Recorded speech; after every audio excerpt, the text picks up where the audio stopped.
La revue de presse, donc. Bonjour Renaud. Bonjour Joël, bonjour Alix. Bonjour. Allez, on commence avec cette information. Législative 2021, tous les résultats provisoires sont désormais connus.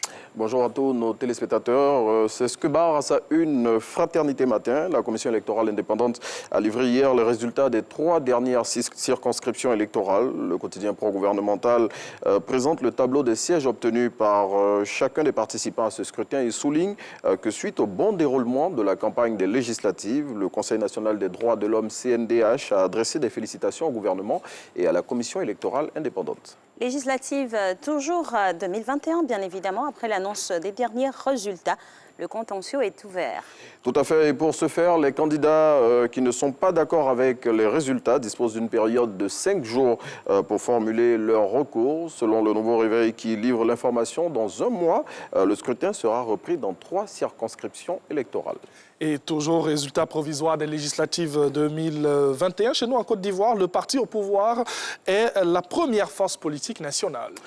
RHDP, le numéro 1, c'est ce que lance à sa une le Patriote pour marquer la victoire du Rassemblement des Oufouettistes pour la démocratie et la paix aux législatives du 6 mars.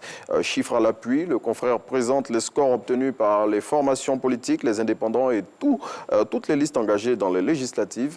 Pour le Patriote, à travers ce scrutin, la CEI a donné une grande leçon de démocratie et de transparence. Et ce sera l'information phare de cette revue de presse. Là, les législatives du 6 mars dernier, le matin rend hommage aux artisans de la victoire du RHDP. Oui, selon le quotidien, si le parti au pouvoir a obtenu la majorité lors du scrutin du samedi, c'est grâce à des hommes et des femmes qui se sont mobilisés comme un seul homme. Et le quotidien les présente dans son numéro de ce jour, tout en soulignant ceux qui ont réalisé de belles performances, ceux qui ont été de grandes surprises ou encore ceux qui ont confirmé.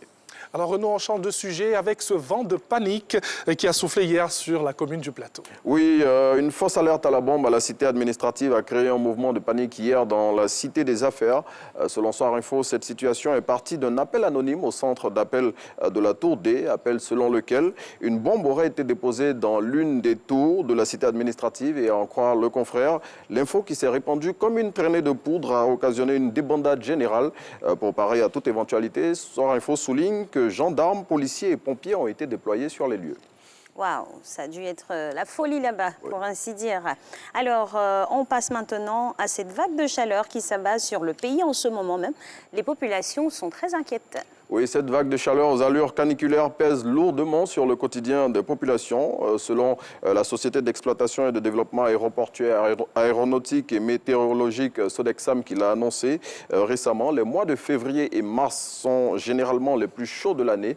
Ainsi, la Sodexam recommande aux populations en cette période de prendre les dispositions nécessaires afin d'éviter d'être trop exposées au soleil. Toujours selon la Sodexam, cette situation va avoir une incidence sur la consommation des ménages.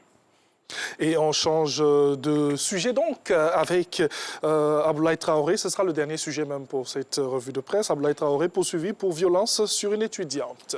Eh bien, pour comprendre cette histoire, on va faire un petit rappel des faits suite à une vidéo qui a tourné en boucle ce lundi 8 mars dans laquelle une étudiante affirme avoir été violée par Ben Badi.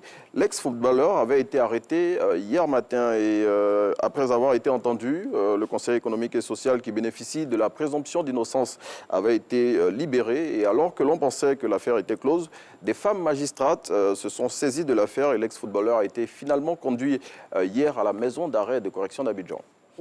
Affaire à suivre donc et on va vraiment y apporter toute la lumière et vous en saurez tout, bien évidemment. Merci à vous Renaud Kobia pour cette partition. On se revoit demain.